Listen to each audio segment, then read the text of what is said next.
दोस्तों, कभी हार न मानना एक अद्भुत गुण है जो किसी भी व्यक्ति को सफलता की ओर ले जा सकता है।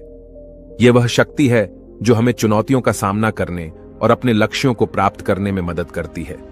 दृढ़ता के बिना हम आसानी से हार मान सकते हैं और अपने सपनों को छोड़ सकते हैं। इस वीडियो में हम कभी हार न मानने की शक्ति और इसके महत्व के बारे में जानेंगे। हम इस गुण के कुछ प्रसिद्ध उदाहरण को भी देखेंगे और सीखेंगे कि हम इसे अपने जीवन में कैसे विकसित कर सकते हैं। चाहे आप अपने करियर, अपने रिश्तों या अपने व्यक्तिगत विकास में सफल होना चाहते हैं, दृढ़ता आपके पास सबसे महत्वपूर्ण उपकरणों में से एक है। यह वीडियो आपको वह प्रेरणा देगा जो आपको आगे बढ़ने और अपने लक्ष्यों को प्राप्त करने के लिए आवश्यक है। तो आइए इसे आज की बौद्ध कहानी के माध्यम से समझते हैं कि दृढ़ता क्या है और यह हमारे जीवन में कैसे परिवर्तन ला सकती है। एक बार एक बहुत ही दुखी व्यक्ति एक महात्मा के पास आकर कहता है, मैं अपने जीवन से बहुत दुखी हूं। मैं अपने बीवी बच्चों और अपने परिवार को भी खुश नहीं रख सकता। मैं अपने लिए भी कुछ नहीं कर पा रहा। कभी कभी तो मुझे अपनी जिंदगी को खत्म कर देने के भी ख्याल आते हैं। आप इतनी साधनाएं करते हैं, इतनी तपस्या करते हैं, क्या आप मुझे कोई ऐसा मार्ग बता सकते हैं जिससे मैं अपने बुरे वक्त से बाहर आ सकूं? मेरा बहुत बुरा समय चल रहा है।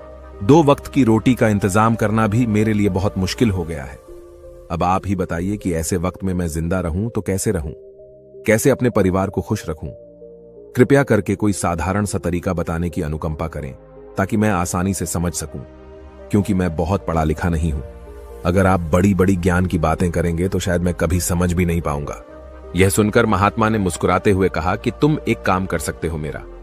उसने सामने की तरफ इशारा करते हुए कहा कि उस ऊंची पहाड़ी पर एक मंदिर है और उस मंदिर के पास चींटियों का एक घर है जहां पर हजारों चींटियां रहती हैं। तुम्हें सुनने में बड़ा अजीब लगेगा, लेकिन वह चींटियां उस मंदिर की जमीन को खराब कर देती हैं।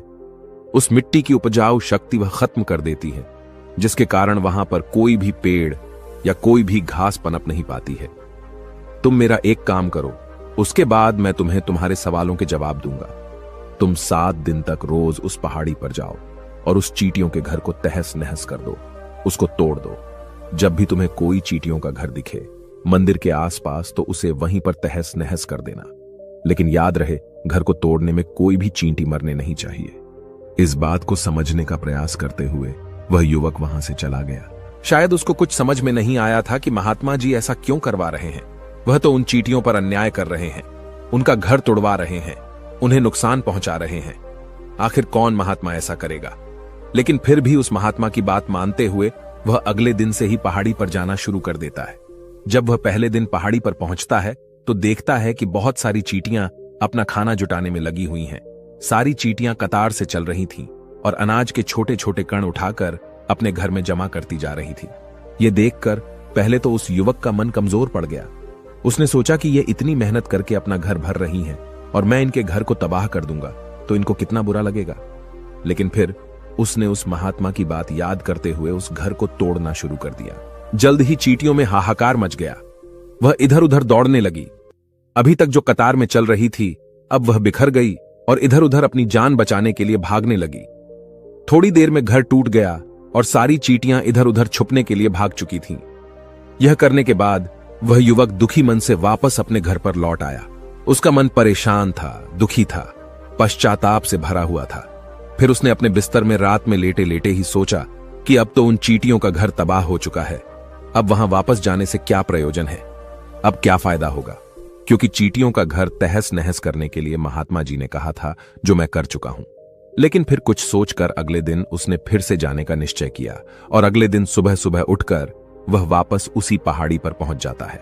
पहाड़ी पर पहुंचकर वह उसी जगह पर पहुंचता है जहां पिछली सुबह उसने उस घर को तहस नहस कर दिया था। लेकिन वह यह देखकर चौंक जाता है कि उन चींटियों ने फिर से अपना घर उसी जगह पर बना लिया था और अब वह फिर से अपने घर के लिए सामान इकट्ठा करने में जुटी हुई थी। उस आदमी को देखकर लगा कि यह चींटियां कितनी मूर्ख हैं। इनको पता है कि कल ही इनका घर इसी जगह पर तबाह किया गया है और उसी जगह पर उन्होंने अपना नया घर भी बना लिया। और यह सोचकर वह आदमी हंसने को हुआ। लेकिन फिर से महात्मा की बात याद करते हुए उसने उन चींटियों का घर फिर से तबाह करना शुरू कर दिया। फिर से उन चींटियों में हलचल मच गई और थोड़ी देर में वह चींटियां इधर उधर अपनी जान बचाने के लिए भागने लगी। कुछ ही देर में उनका घर फिर से नष्ट हो गया और वह युवक थोड़ा संतोष के भाव से कि इस बार तो मैंने अच्छी तरह से उस घर को तबाह कर दिया है, अब तो वह चींटियां यहां पर अपना घर बना ही नहीं पाएंगी। इसीलिए जाने से पहले उसने उस घर पर ठंडा पानी भी डाल दिया ताकि चींटियां वहां पर अपना घर न बना सकें। और इस तरह अपना कर्म पूरा करके वह युवक फिर से अपने घर लौट आया। आज रात में सोते वक्त फिर से वह इंसान यही सोच रहा था कि क्या महात्मा यह सही काम करवा रहे हैं? क्या किसी का घर तबाह करना किसी सिद्ध पुरुष को शोभा देता है? क्या हो अगर वह महात्मा सिद्ध पुरुष हो ही ना? क्या होगा अगर वह मुझे बेवकूफ बना रहे हो? लेकिन फिर उसने निश्चय किया कि मैं अपने काम को पहले पूरा कर लेता हूं, उसके बाद ही पता चलेगा कि महात्मा मुझसे ऐसा क्यों करवा रहे थे। और यही सोचकर वह रात में सो जाता है। अगले दिन सुबह उठकर वह फिर से उसी पहाड़ी की ओर निकल जाता है। पहाड़ी पर पहुंचकर वह उसी जगह पर पहुंचता है जहां पर उसने उनके घर को तबाह कर दिया था, और वह यह देखकर खुश हो जाता है कि वहां पर कोई भी घर नहीं था। सारी चींटियां वहां से भाग चुकी थीं। अब उसने सोचा कि अब मेरा रोज रोज आने का क्या प्रयोजन, क्योंकि चींटियां तो अपना घर बदल चुकी हैं और महात्मा जी ने मुझे 7 दिन आने के लिए कहा था, लेकिन आज तो तीसरा ही दिन है। अब बाकी 4 दिन वापस आने का क्या प्रयोजन? और यही सोचकर उसने निश्चय किया कि यहां से वह सीधा उसी महात्मा के पास जाएगा और उनको यह सारी खबर बता देगा।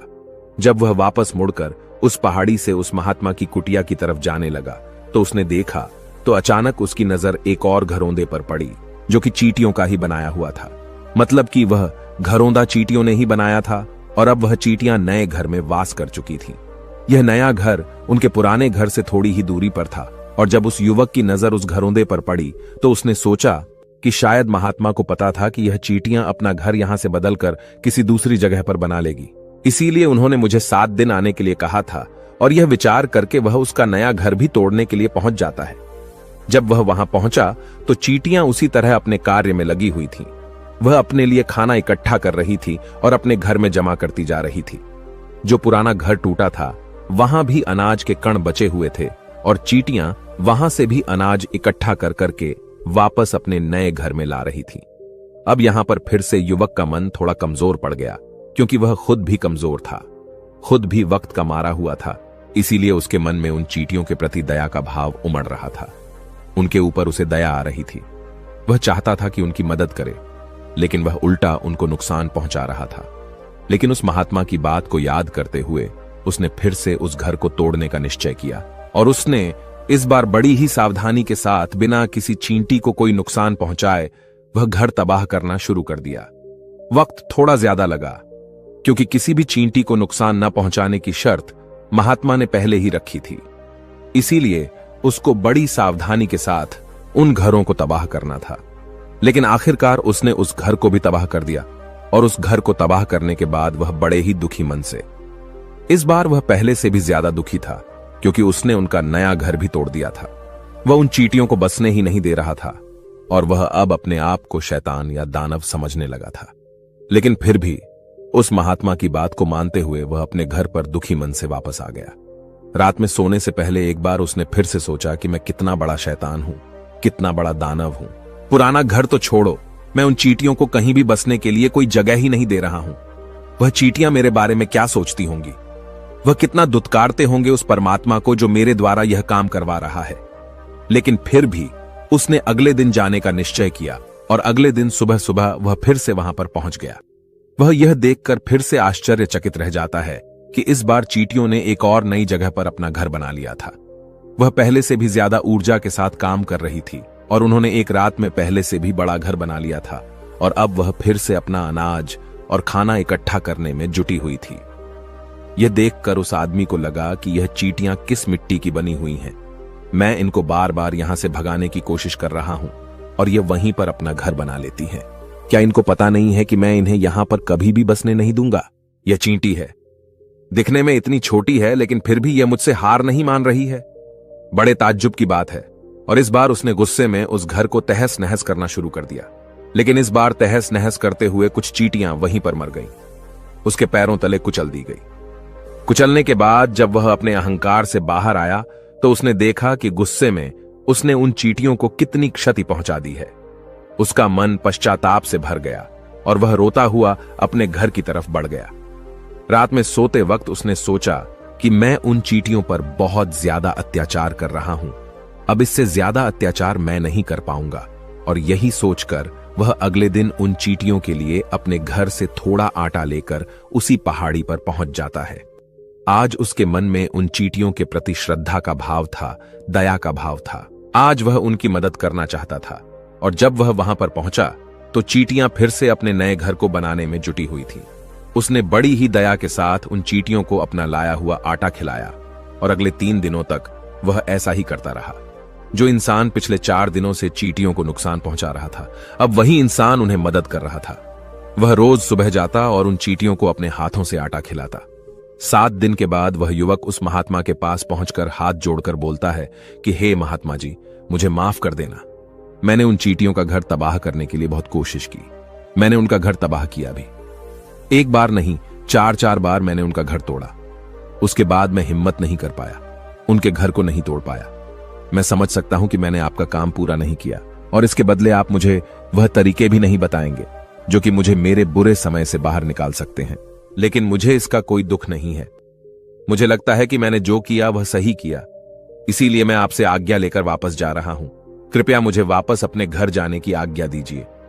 यह सुनकर उस महात्मा ने मुस्कुराते हुए कहा कि अरे बेटा, इतनी भी क्या जल्दी, रुको तो सही, जलपान तो कर लो, थोड़ी देर ठहर जाओ, उसके बाद चले जाना। और यह कहकर वह महात्मा उस युवक के लिए पानी लेकर आते हैं।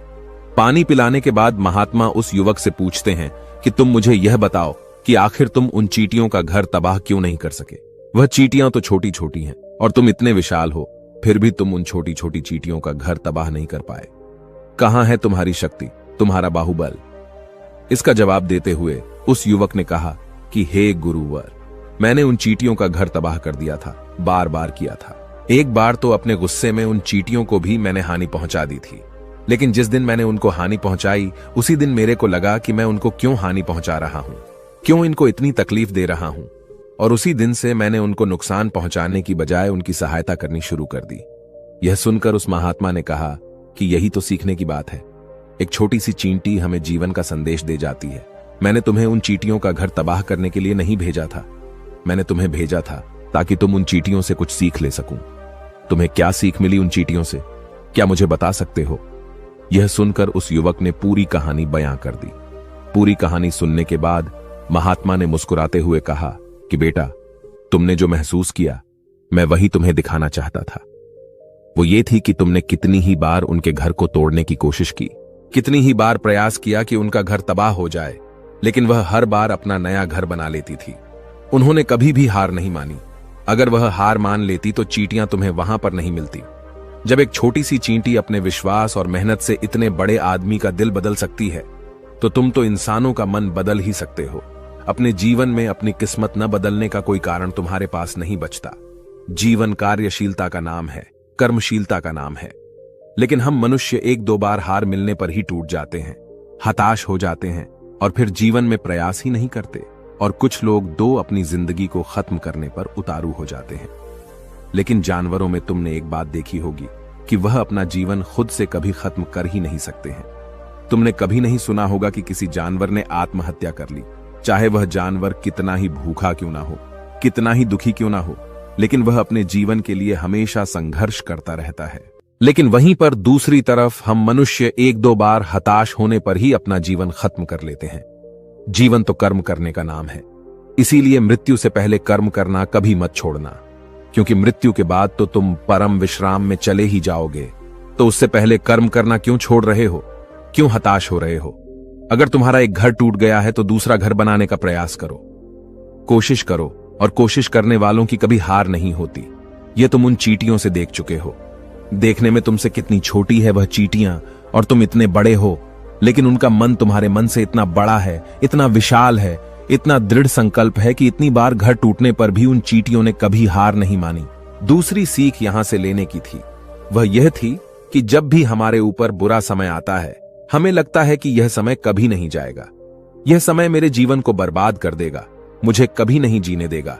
और अपने इन्हीं ख्यालों से, जिनका असलियत में कोई भी अस्तित्व नहीं है, वह सिर्फ विचार हैं, और वही विचार हमारे मन को दुखी कर देते हैं और इसीलिए हम प्रयास करना भी छोड़ देते हैं। लेकिन तुम खुद सोचो कि बार बार प्रकृति हमें दुख पहुंचाएगी, नुकसान पहुंचाएगी, लेकिन कब तक पहुंचाएगी? अगर हम बार बार फिर से उठकर फिर से नया प्रयास करते रहेंगे तो प्रकृति भी हमारे सामने घुटने टेक देगी और वह भी एक दिन हमारे ऊपर दयावान हो जाएगी और वह हमें सब कुछ देने लगेगी जिसकी हमने कभी कामना की थी। इसीलिए यह भी कहा जाता है कि बुरा वक्त किसी का भी हमेशा नहीं रहता। तुमने खुद देखा कि तुम उन चींटियों को तबाह करने के लिए पहुंचे थे, लेकिन बाद में तुम्हें उन चींटियों को अनाज और आटा देने लगे। तुम ही उन पर कृपालु हो गए। क्यों हुए? क्योंकि तुमने देखा कि वह चींटियां हार ही नहीं मान रही है।